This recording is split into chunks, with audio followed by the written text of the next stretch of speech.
It is Locked On Jazz for the 30th of September, an Ask LOJ day that leads to an incredible question about the optimum lineup for the Utah Jazz. Plus, who's been a surprise? Why do we love Walker Kessler already? Who's our glue player? And what do we do with Malik Beasley?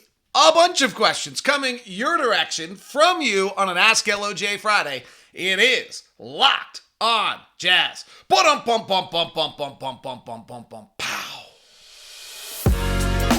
You are Locked On Jazz, your daily podcast on the Utah Jazz. Part of the Locked On Podcast Network, your team every day. How are you? I'm David Locke, radio voice of the Utah Jazz, Jazz NBA insider. This is Locked On Jazz, your daily podcast on the Utah Jazz, giving you insight, expertise, geeky numbers, and hopefully making it way better to be a Jazz fan each and every day. Thank you so much for making Locked On Jazz your first listen every single day. We are free and available on all podcasting apps as well as on YouTube. Thanks so much for tuning in. 5-star review, thumbs up, all appreciated. If you're on YouTube, please subscribe and hit the bell button to be notified of what's coming up. Our YouTube question of the day: what are you looking for on Sunday? Sunday Jazz preseason game number 1 versus Toronto, 97-5. I think it's a 4 o'clock start our time. So make sure you grab it. All right, it is an Ask LOJ Friday. I love that. Hashtag Ask LOJ. It's when you submit your questions to the show, and I kind of hit your pulse of what's going on. And we've got some really, really good ones today, including someone asked about lineup, so I did a bunch of work on it. But let me jump through a few of them, and then we'll get to it. So let's start it off right away. By the way, one note, kind of fun thing this week I got to do, I was going to share with you. I went down to Built Bar this week and got to go into the studio and play with them making brand new flavors. I'm sure I signed an NDA when I walked in, so I can't tell you what the new flavors are. Super cool to see the process. I think his name was Cameron, who was like the tester. He was super cool. Met with a bunch of other guys on some other stuff. We got some fun stuff coming, but really fun to be down there. I did notice that cookie dough puff is gone, and I forgot to order. Oops. Mud pies are available, so you can use Locked On 15 for that. All right, let's get to it. Super fun. All right, let's get to it. Here's our first question from TJ Gale. With the current roster, what is your prediction for the best lineup for this year? Well, this kind of led to our second question, too. Question, what are your that's actually a different question. So what are your best lineups for the year? Sorry, there was another question about lineups, so it's going to probably come up. So let's get to best lineups of the year, because I do think that we can do some interesting things on best lineups of the year here. And what that is there's a wonderful tool from BBallIndex. And BBallIndex will allow us to plug in some lineups and then see what they look like. So let's take our first lineup, and I'm going to share it on our YouTube screen if you're watching. And here it is. It's Mike Conley with Colin Sexton, Lauri Markkanen, Malik Beasley, and Kelly Olynyk. So again, that's Conley, Sexton, Beasley, Markkanen, and Olynyk. This is quite an offensive lineup. So, and what BBallIndex does is gives us a bunch of scores that we can look at and see what they say. So, and this only is looking at this offensively right now. But this lineup might be just putting our 5 best players, other than Jordan Clarkson, out on the floor and dealing with it. Markkanen playing back at the 4. So this has an offensive rating of a LeBron of an 82% level offense. That's pretty good. Scoring gravity is also at 82%. So this group should, according to all this, really be able to score, and a perimeter talent of shooting in the 86th percentile. So according to the data here, then you kind of look at, so it also has your ball dominance, your one-on-one talent, your catch and shoot talent, spacing, your ability to get to the rim, your ability to score at the rim, and your offensive rebounding talent. So this lineup, according to BBallIndex, shows that this would be an 82nd percentile offense, pretty darn good. Scoring gravity in the 83rd percentile, really pretty good. Perimeter shooting talent in the 86th percentile, really good. Not very good at getting the rim. Very average at scoring at the rim, very average at getting the rim, and only okay playmaking and offensive rebounding. So there's one choice. There's Mike Conley, Colin Sexton, Lauri Markkanen, Malik Beasley, Kelly Olynyk as one choice in here. Let's go to another choice here. Now I've taken Sexton and moved him to the bench with Mike Conley, Malik Beasley, Lauri Markkanen, Jared Vanderbilt, and Kelly Olynyk. So now we just got super long, right? We're now 7 feet at the small forward. Jared Vanderbilt is 6'10", and a live wire, and Olynyk 7 feet. This one also puts us, interestingly enough, in the 83rd percentile offensively, and in the 85th percentile in perimeter shooting talent. So similar kind of result on a lineup that I actually built as probably being a much more defensive-minded lineup. Now, the scoring gravity is in the 76th percentile, not quite as good. Really poor team at getting to the rim, interestingly. So you suddenly have 3 7-footers, but Markkanen and Vanderbilt and Olynyk are not guys who get to the rim very much. Conley doesn't get to the rim a great deal. Beasley doesn't get to the rim much. He's just a shooter last year. It's a much better offensive rebounding team, kind of similar playmaking team than what we had before. So what is our optimum lineup? Like, this one's interesting. Conley, Beasley, Markkanen, Sexton. So let's go to our next one. Let's play again. Here we have, now this one I put Mike Conley with Colin Sexton, Lauri Markkanen, Jared Vanderbilt, and Kelly Olynyk. So it's the Markkanen, Vanderbilt, Olynyk big, but with 2 little guards. Understand we also have Sexton's 2022 numbers here, not 2021. And no Malik Beasley. This lineup is now in the 79th percentile offensively for LeBron ratings, which is down from the 80s that we were. Again, not a very good scoring at the rim. This group doesn't have seem to have the same elite shooting. Perimeter, everything's kind of in the 70th percentile. The scoring gravity's in the 75th. The catch and shoot's 69th. The perimeter shooting 79th. So the Conley Sexton, 2 guards with 3 bigs, does not seem to peak out in the optimum lineup of that. Let's continue. Again, remember, this is the Sexton last year's numbers, not this year's numbers. So this now puts Mike Conley coming off the bench, which is the number one question I got this week on Ask LOJ, which is, should we bring Mike Conley off the bench and have with Colin Sexton starting?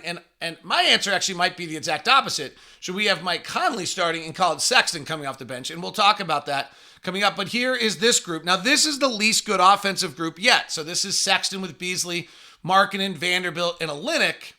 And that's at the 72nd percentile offensively. Scoring gravity in the 73rd. Still, and not very good at getting to the rim. Still in the 40th percentile. We don't seem to have a team that naturally gets to the rim with any of these lineups if we look at them. And that's a pretty interesting kind of early find to this. And anything else on this line? On this one, it's not as good. You take Malik Beasley is kind of the elite shooter here, right? Catch and shoot spacing for Malik Beasley's in the 88th percentile. Same thing for Markkanen in the 88th percentile. Perimeter shooting, they're both in the close to the 90s. Sexton last year had such a bad year that his numbers are a little misleading. So I think that's important to look at, that these are off the 2022 numbers on Sexton. I couldn't get BBallIndex to give me the 2021. So here's another one. And this one is, you're starting Mike Conley with Colin Sexton. So you have both the guards. You keep Malik Beasley. You play Jared Vanderbilt, basically, and Lauri Markkanen. So you're almost playing Vanderbilt as your center. This lineup gets into the 79th percentile offensively. Elite perimeter shooting. That's back up at the 83rd percentile in perimeter shooting. Again, only average at getting the rim. That's just our personnel, it seems. Our playmaking on this one is okay. And the scoring gravity is in the 74th percentile. So this is pretty interesting. And this was a great question. I'm glad we did this. What jumps out to me here is when you kind of start to play with this, and then you have to ask yourself, this was all offense. Like, what's our best defensive lineup? You go back and play with this a little bit, and you throw out this Conley, Sexton, Markkanen, Beasley, Olynyk. So that's got to be our pure offense lineup, right? Colin Sexton, Mike Conley together with Malik Beasley, Lauri Markkanen, Kelly Olynyk. That is pure offense. That's in the 82nd percentile of all lineups offensively, and in the 86th percentile of perimeter shooting and 83rd percentile of scoring gravity. That group can really score it. This group, which was Conley, Beasley, Markkanen, Vanderbilt, and Olynyk. Now, this group is huge, right? Mike Conley's 6'1", Beasley's a 6'4", 6'5", Markkanen 7 feet, Vanderbilt 6'10", Olynyk 7 feet. Also comes out in the 83rd percentile of an offensive team. That's and part of it is because it moves itself up to the 80th percentile in offensive rebounding. Still has the playmaking. Perimeter shooting's at the 84th percentile. Scoring gravity's not quite as good, but you have Beasley and Markkanen in the 88th percentile of catch and shoot spacing. Olynyk's pretty good, and Olynyk's scoring gravity is off the charts, one of the best there is because of his position. And same thing with Markkanen. So this one's super interesting to me, that our optimum offensive lineup, which would be Conley, Sexton, which we talked about a minute ago, which is at least in my opinion, our offense is Conley, Sexton, Markkanen, Beasley, Olynyk. Those are our 5 best offensive players put on the floor at one time. In the B-ball index, it comes down to the 83rd percentile. Now, again, a little bit of that is because Sexton's numbers are 2022, not 2021. And B-ball index doesn't have the last year's numbers. But it's interesting to me that you go and plug in this lineup, which is Conley, Beasley, Markkanen, Vanderbilt, and Olynyk. So we're huge. And the offensive rating comes out as the exact same. The other lineup that I think a lot of us were interested in is Conley, Sexton, Markkanen, Vanderbilt, and Olynyk. And that one, again, a little bit because of Sexton, doesn't come out quite as good offensively. It's only in the 78th percentile, but its offensive rebounding numbers are good. That's still a really big lineup.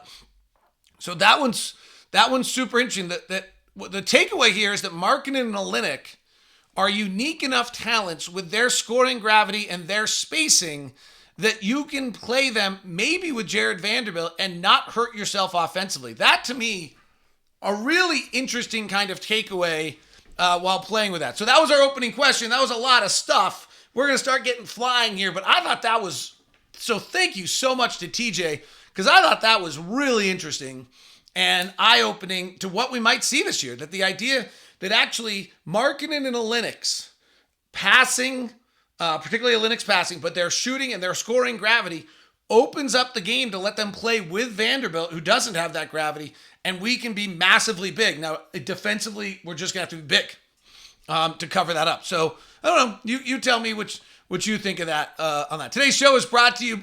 Give me your thoughts on the YouTube chat room on those lineups, what you think is the optimum lineup for us as well, and what you think the starting lineup should be. Also, what are you most excited to watch for in Sunday's Game 1 versus Toronto from Edmonton? It'll be live on 97.5 FM. All right, today's show is brought to you by Murdoch Hyundai, located at 4646 South State Street, also located in Logan and in Linden. If you're going to stop by, let us give you the VIP treatment that we give you from the Murdochs. The great lineup of cars, unprecedented, with the remarkable Hyundai lineup of SUVs. The Palisade is the most beautiful one out there, and it's just so fabulous. Then the Santa Fe's, we have 2 of them with the Tucson, the Kona. We just bought the Ioniq, which is the electric car, and could not be more pleased with that and what we're seeing with the Ioniq and having that experience so far. So if you're going to stop by Murdoch Hyundai, you'll notice that the Hyundai car gives you the most bells, whistles, and everything else for the dollar. Please do so, but email me first at dlock09@gmail.com. I'll set you up with Cam and Murray. I'll set you up with Jake out in Linden and get you with these great guys and have you have a super experience. Today's show is also brought to you by our good friends over at BetOnline. The best odds, news, and scores anywhere. NBA odds to make the playoffs are up at BetOnline right now. The Utah Jazz odds to make the playoffs are minus 10,000 on a no, plus 2,000. Bet $10, win $20,000 if the Jazz make the playoffs this year. Can this roster, I think it's a play-in team as it's constructed right now. Is it worth seeing if the Jazz can make that bet and see if the Jazz get lucky, or is the risk too big? NBA Player Futures 6th Man of the Year award, Jordan Poole, Tyler Hero, Bones Highland, and Malcolm Brogdon are the top 4 for that. What about Jordan Clarkson or Colin Sexton if you don't, or Mike Conley? NBA Defensive Player of the Year, Rudy Gobert's plus 450, Draymond plus 750, Robert Williams plus 800, and Bam Adebayo plus 800, with Giannis coming in at 1,000. Your top 5 MVP candidates for the year. Number 1 is Luka, 2 Embiid, 3 Giannis, 4 Durant, and 5 Nikola Jokic. Those are the 5 top MVP candidates. The next tier where you can make some money: Jason Tatum, John Morant, Steph Curry, LeBron James, Zion Williamson on the betting lines there. It's all at our friends at betonline.ag. The Jazz, let's see, what do we got? Where am I? I'm trying to find my screen to switch out of my, there we go. I have so many things going on here today. It's hard to even find them all. All right, here we go. Let's get back to your questions. Super stuff here. And here is question. What are your thoughts on birth order in professional athletes? Why are they the youngest? And what do you think they are, more firstborns? I wonder if this trend is different for coaches. That last part is a fascinating part from Clint. So I love this question. And I think I ask this to every single one of our players. And I'll compile it here in the next day or two and tweet it out and have it on the show. But almost all of our players are second, third, youngest. I think they're competing. I think the youngest kid in the house is always trying to catch up. I think they're trying to battle. And, think about Colin Sexton. He talks about his older brother Jordan and how great he was, and he was trying to compete with him all the time. And so I think you find that that's the case in most of these, that they have older siblings in the house that they were trying to compete up for, whether it's even words in the car or oxygen in the room or sports, and it makes them more competitive, and then they work their way through, and that's when they make it along the way. Coaches, you would think that might be firstborns, because firstborns are traditionally more rule following, and so in that sense that they could be the answer to that. Thank you for asking that. Dan, what is your biggest surprise with the team? So I don't have a biggest surprise right now, frankly, but I have talked to enough people, and the biggest surprise talking to everyone right now is how well the team has come together in practice. That they're just, there's really no reason why these guys should know each other, get along, be able to play together at all, but they've scrimmaged an awful lot in the opening 3 days, and they're really playing together. They're moving it, and these aren't natural ball movers. Our first show of the week was Who's Gonna Pass is the story of training camp. And so talking to people around the team, they're really impressed by the guys in how they have played together, more than kind of any individual, if that was you're asking, but the overall feeling of kind of the surprise so far. Now, when they go up against Toronto and they have the best, most athletic team in the NBA coming at them on every play, do they still are they still able to do that? Or do they revert back into the pressure circumstance of suddenly trying to take it themselves and not moving it? But in the structure of training camp so far, there have been a lot of ball movement, a lot of guys moving it, getting contagious. And so I think has been what has been the biggest surprise so far about camp. Let's go to our friend Lacey. Why am I so excited about Walker Kessler? Well, that sounds like a personal question to me, Lacey. And I don't know that I can answer, but I think I can tell you why would you be so excited about Walker Kessler? Because he's got a great personality, because he was super funny on media day, because he has just kind of a little aura to him as a youngster, almost a sheepish, geeky, lovable aspect to him as a youngster with great confidence who's still a geek. So all that. Now, STEP says, do you see Kessler getting significant minutes this season, or is he going to develop slowly? This is a really, and I know that's a little bit of what you were asking, Lacey. I think this is interesting to see. He's just so big, right? He's got the first thing you need to be able to play, which he's just got incredible size. And so if I was to answer our YouTube question of the day, Walker Kessler might be the thing I'm most interested to watch in the preseason.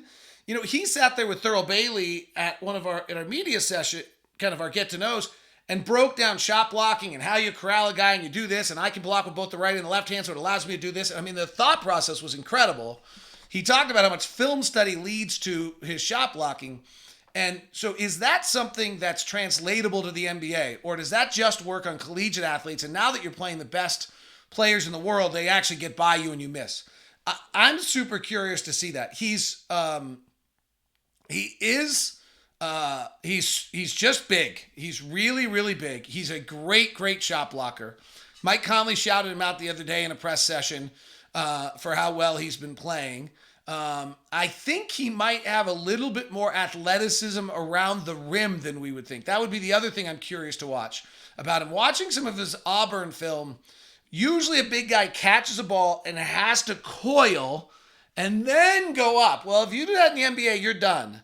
In the Auburn film, there's a bunch of times where he catches and just gets it back up and in on an offensive rebound, or even on, there's a second jump every now and then. The Carmelo, is like the greatest second jump guy of all time. I don't know whether you can do that, whether he can do that amongst NBA bodies, being bounced and beaten and having equally athletic guys and arms around him like that. If he can, then now you're really starting to be able to play, right? Then the next question is, can he run the floor? Okay, well, now you really can. And then the last question, the last piece of the puzzle is, can he get out in space and defend? And he struggled in that in his last NCAA game. So those are the things I'm watching. The first thing I just want to watch is, does his size translate? And can he still impact shots? The second thing is does some of the quick jump stuff I saw around the rim in college able to be done inside bodies? The third thing you want to see about him is, can he run the floor? Maybe that's even the second. Can he run the floor? Can he impact the game? Is he mobile enough? Does his body work well enough? He just has been trained as a basketball player his whole life, knowing where the game was going. He's kind of this next generation that, even though he's 7 feet tall, he worked his game as a complete game. And I guess that's number 5, but I wouldn't put that on the list this year of like whether he has offensive skills in that. This was a question I just want to tip the hat to, because this is actually what led to, I meant to have this earlier. Caden said, what is the data of the optimal starting lineup? So I want to thank Caden for that, because that led to that opening segment of the show, and I meant to have that piece earlier in the show. Could this be the most athletic team we've had in a while? Could it translate to defense? I will just say, watching practice yesterday, it was a noticeably bigger team. Like, that was the thing that jumped out to me watching practice yesterday, was how big the team was. That they're just big. Whether it's Kessler, we're missing Rudy, obviously, but, we just, like Conley, Donovan, O'Neal, Bogdanovich, Clarkson as our other primary players other than Whiteside and Gobert last year, we were small. Joe was big for his position, but otherwise we were undersized at every position. That didn't feel that way. Like, Markkanen's huge. Markkanen is a legit 7 foot 240, maybe 232, but he's really big. Vanderbilt is like an amazingly long live wire. You come to the scrimmage next week and see Vanderbilt. Like, his energy is remarkable. Olynyk's big. He's just a natural 7-footer that moves the way he's just supposed to. Then you've got Kessler's really big, and we have a lot of 7-footers floating around the building right now too. So I think that I would just say, is it the most athletic? I think you're probably, Abaji's probably our most athletic player at this point. Sexton definitely has an explosion level. We're younger. We've got just a bunch of 25-year-olds running around. I don't know. I really, I think Balmero and Fontecchio really can play the game well and do a lot of interesting things. And I think they're probably more athletic than they get credit for being European players. But I wouldn't think of them as like elite athletically. Just watching Abaji's tape at Kansas, his body moves at a different level than I think anybody, we've had in a little while. Who is going to be the sticky glue for this team? This is an interesting question. So I think the answer on this one gets to be Kelly Olynyk. And Kelly Olynyk is just a ball mover. And ball movers are super important players to have on your roster. And you get one ball mover, and that leads to a second, the old knucklehead rule, right? Like, you get one knucklehead, you're fine. You get 2 knuckleheads, and now they have someone to talk to, and they bring a third guy into the conversation. Ball movers might be the same thing. You have one ball mover, and they're just kind of on an island. You get 2 ball movers, and now all of a sudden it's contagious. And so Olynyk is the first natural ball mover on this team, along with Mike. And then, as we talked about earlier this week, these are just not guys who've passed for their whole career. So it's going to be interesting to see, does Malik Beasley become a ball mover? Does Colin Sexton? Can Jared Vanderbilt, who has not played with the ball in his hands very much, move the ball? Lauri Markkanen has really just become a catch and shoot guy the last few years. Can he be a playmaker and a ball mover? Rudy Gay has never been a ball mover. He's always kind of gone into his package and done his deal. Like, can he then be, so can these guys become, the glue to me is going to be a contagious characteristic that passes on from one guy to the next. And I think that's really what we're talking about here a little bit. we'll continue. More questions coming. A few questions about Malik Beasley and what we have going on there. Will Hardy versus Quinn Snyder differences. Question coming up. You guys are great. I always love Friday Ask LOJs because you guys ask such amazing, great questions. Today's show in part is brought to you by some good friends of mine over at Summit Capital. And Summit Capital is an interesting group out of Utah County. Matt Peterson and the crew, as well as Jeff and David Lillywhite, they're a group of investors that actually invested in Locked On. That's how the connection. And what they're looking for as kind of their signature, shall we call it, investments are people who work for a company. The owners may be at kind of one stage, company's doing fine, but because of your knowledge inside the company, everything you know about who you are able to maybe take this company to another level. And so you bring in Summit Capital and they provide the equity and they then fund you. The owner gets bought out and wins, and you and Summit Capital work together to move the company into new heights, expanding and building, and then you get the opportunity as an entrepreneur yourself to do that. It's a unique circumstance. They're great at this. When they were with us, they didn't actually have a background in media, but they asked great questions, and they also stayed out of it. They didn't then decide because they had money that they were experts, which is what I really appreciated about them. You can give Dave a call, or why don't you text Matt at 801-796-2033. That's 801-796-2033. Or just email lockedonjazz@summitcaputah.com or summitcaputah.com if you can just check it out. lockedonjazz@summitcaputah.com. Check it out if something there sounds interesting to you. Thanks so much for making Locked On Jazz your first listen of the day. Huge, great NFL content for you all week long. The prediction show comes out today. Plus all that. Plus you can go get Locked On NBA Big Board as Rafael Barlow is in Paris right now watching Victor to see what he's like and get all the latest scoop on that. So that is kind of awesome. All right, let's continue. Well, I again have just too many windows open today and trying to find my latest questions. There we go. Let's find the next question. You guys have done such a great job. All along, I have said, all along you've said the most valuable picks are the Jazz own in a rebuild. Is there a threat of winning too many games with the current roster to be inside the top 5 of the draft? Yeah.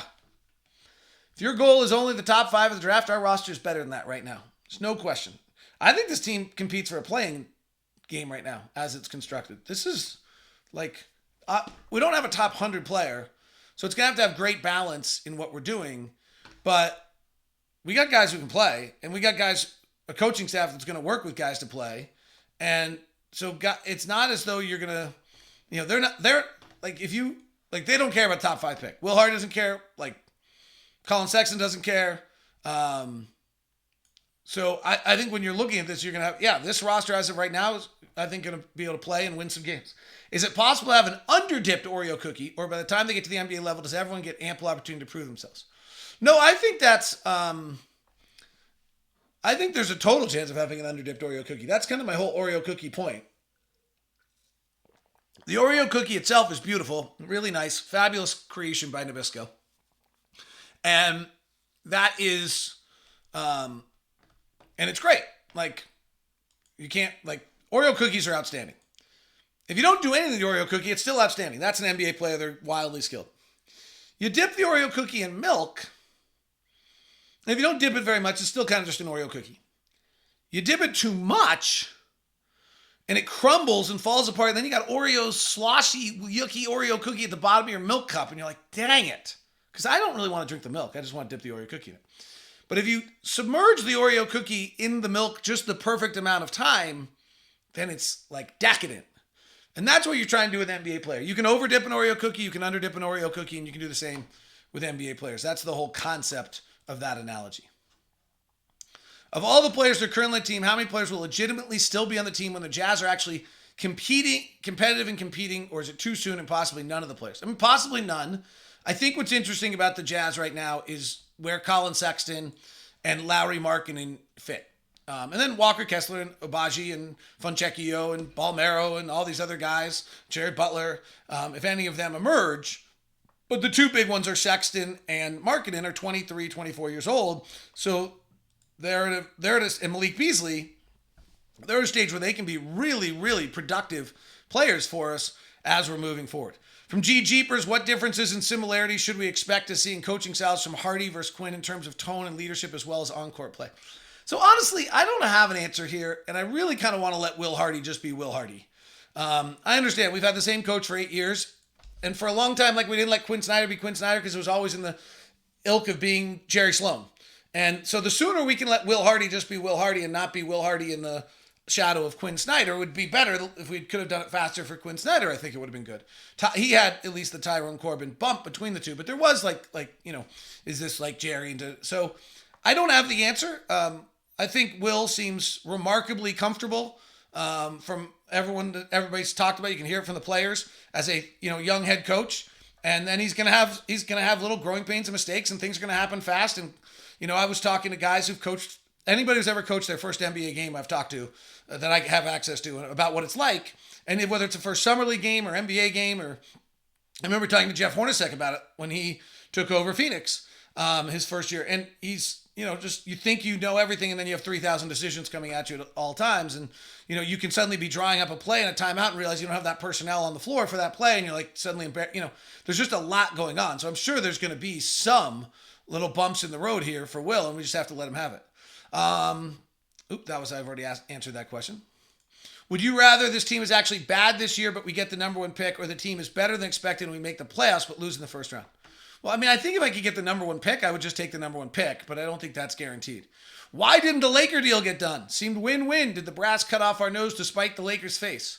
No, I think the Lakers, the premise of everything I said about the Lakers and them making that deal and having to make that deal was that they were in win now mode. That they have LeBron and Anthony Davis and they're in win now mode. There's a little bit of a school of thought out there that LeBron and Anthony Davis asked for Russell Westbrook, put the team in the bind, and the franchise is not entirely willing to go acquiesce to them again to solve their problems that they created. But it's clear that they weren't willing to give up 2 first-round draft picks. And it's not entirely clear they're willing to give up 1 first-round draft pick, or if you're taking Russell and getting, players, maybe you're getting 1 first-round draft pick. So let's see over time how this plays out for them or what they end up getting. But as of right now, it's clear that both with Indiana and Utah, they weren't willing to give up the 2nd pick, and they wanted you to take Russ's contract.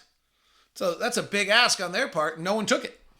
So right now, I would say, consider the fact, the Jazz traded with Cleveland for Donovan Mitchell. That to me is a Knick issue. If you're the Knicks, you made a conscious effort to not put your price up high enough to go get Donovan Mitchell, who the Jazz were willing to trade. When the Lakers have not yet traded Russell Westbrook, it's not an Indiana or Utah or whoever else was in the conversation issue. It's a Laker issue. That's the way I look at that. All right. That is Locked on Jazz today. Thanks so very much for tuning in. Your questions are always absolutely outstanding. I super appreciate it. The last question was, I don't think I got to, actually. I probably should, because I think I had a tease to Malik Beasley. Is this the last question? No. Oh, this was whether I was going to have more fun this year. But nobody really wants to know that. But I appreciate Bogdano Grouch asking. There was another question that was about what is Malik Beasley's role. And I think Malik Beasley's really an elite shooter in the NBA. And I think he's he could have a really good year. He really, really can shoot it. One of the better shooters, high level shooter with a quick release. And can get it off quick and willing to take it in transition and do some things. He's pretty important to this roster.